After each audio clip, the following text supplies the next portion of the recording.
doit être sacrifié. Ah. Comment, chaque nuit? Ce sont des renards qui viennent nous attaquer. Des renards qui ont l'audace de vous attaquer? Cela paraît plutôt curieux. Les hommes ne font-ils rien pour vous défendre? Cette île n'est habitée que par des moutons et des oiseaux de mer.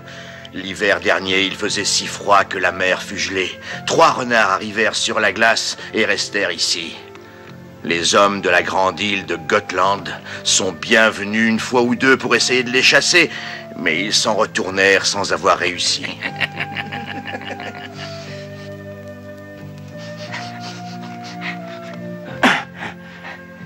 À l'attaque! Dans les refuges voisins, ils tuèrent tous les moutons, et il s'agissait pourtant de troupeaux aussi importants que le mien.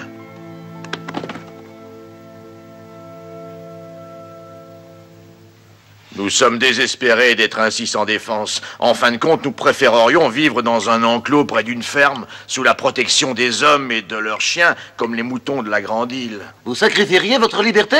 Croyez-vous que les renards attaqueront cette nuit? Oui, ils étaient ici hier, ils reviendront ici cette nuit, c'est certain. Et vous restez là sans rien faire au lieu de vous défendre? Vous êtes pourtant bien plus fort. Ils nous tombent dessus quand nous dormons. S'il en est ainsi, il vous suffit de faire monter la garde par l'un d'entre vous. Aucun d'entre nous ne sait résister au sommeil. Alors nous allons nous en charger. Je connais les renards. Il s'agit de se montrer plus malin qu'eux en guettant leur venue. C'est impossible. Aka, si tu n'as pas d'objection, je vais monter la garde. Je t'en remercie, Nils. Dès qu'un renard pointera son nez, je donnerai l'alerte pour vous réveiller.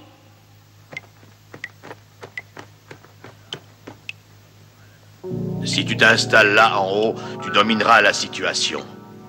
Tu ferais mieux de trouver un prétexte pour pas te mêler de ça. Qui pourrait se charger de monter la garde, hein? Les autres, elles sont trop fatiguées, elles ont volé toute la journée. J'ai peur! Et voilà.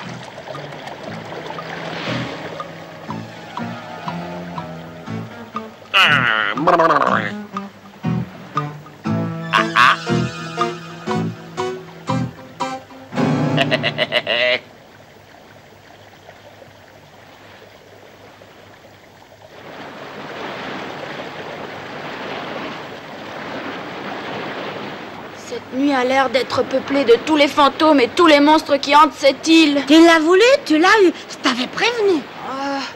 Oh, est-ce que tu vois ce que je vois?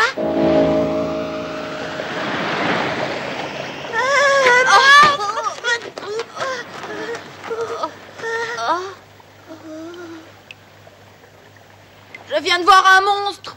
Ce n'est qu'un rocher qui prend dans le brouillard une allure étrange. Il faut s'y habituer. Ah bon? Oh bon.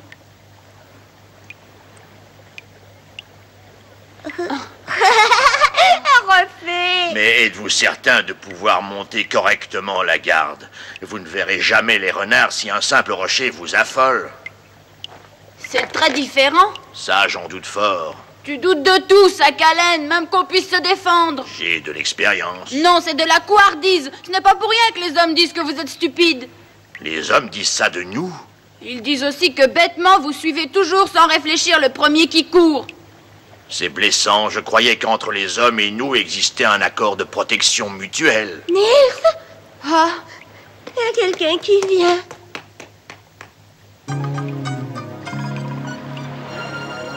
Ce sont eux, j'en suis sûre. Dis donc, poil de soie, j'ai entendu du bruit. Serait-il encore éveillé? Et quand bien même, ça n'a aucune importance. Tu le sais bien, pas de velours, ils ne vont pas nous attaquer. Non, c'est nous qui les attaquons.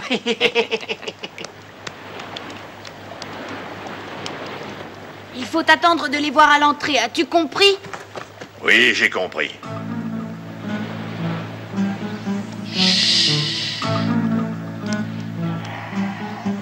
Vas-y! À l'attaque!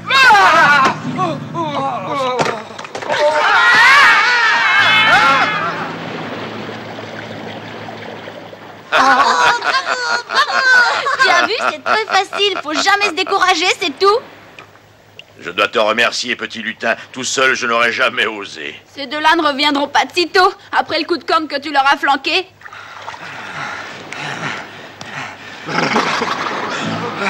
Je crois qu'on a rêvé, ce n'était pas notre bélier habituel. Hein?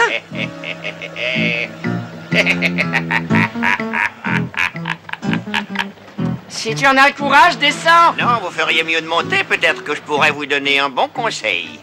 Crois-tu qu'on doive accepter cette invitation? Je me méfie de ces conseils. Quoi qu'entends-je? Je trouve ça regrettable. Et je dirais même que c'est une réflexion offensante.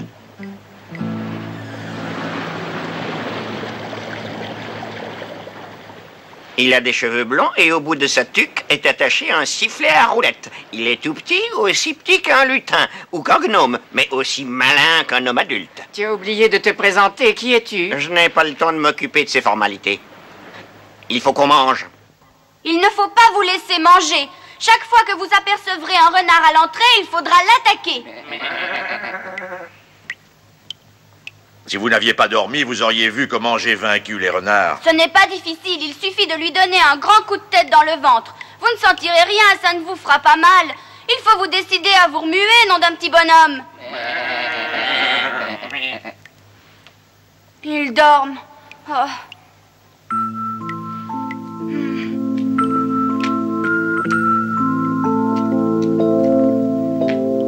Tout seul, je n'y arriverai pas, il faut qu'on m'aide. Nous pourrions avoir la vie belle. L'île est petite, mais jusqu'à présent, nous y avons trouvé assez de nourriture. Et l'hiver, les hommes de Gotland nous apportent du fourrage.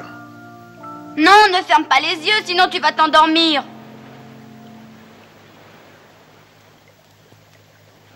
C'est là, en bas. Pas question. Un froussard. Oh. C'est notre cher Smir, que fait-il sur cette île? Je le croyais sur la terre ferme. Je préfère essayer par notre chemin habituel, qu'en dis-tu? Vous voulez attraper le gros bélier, oui ou non? Dites-le.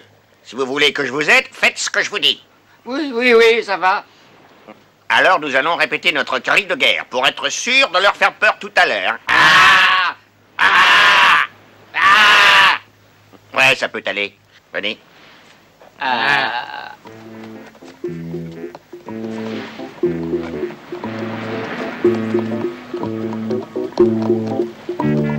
Serrez bien les dents et n'ouvrez pas la bouche. Vous avez compris? Haka, Ixi, Kakfi, Nelia, réveillez-vous, il se passe quelque chose. À quelle heure sert-on le petit déjeuner? Martin, toi aussi, tu dois te réveiller, tu dois nous aider. Allez, Martin, debout. Oh, il continue à dormir. Les renards ont conçu un plan diabolique pour nous surprendre à l'entrée de la grotte. Et c'est exact ce qu'il vient de Restez dire. tranquille. Tiens, nous avons une visite inattendue. Oui, c'est le renard Smir qui vient vous voir. Ça doit vous faire plaisir depuis le temps, hein?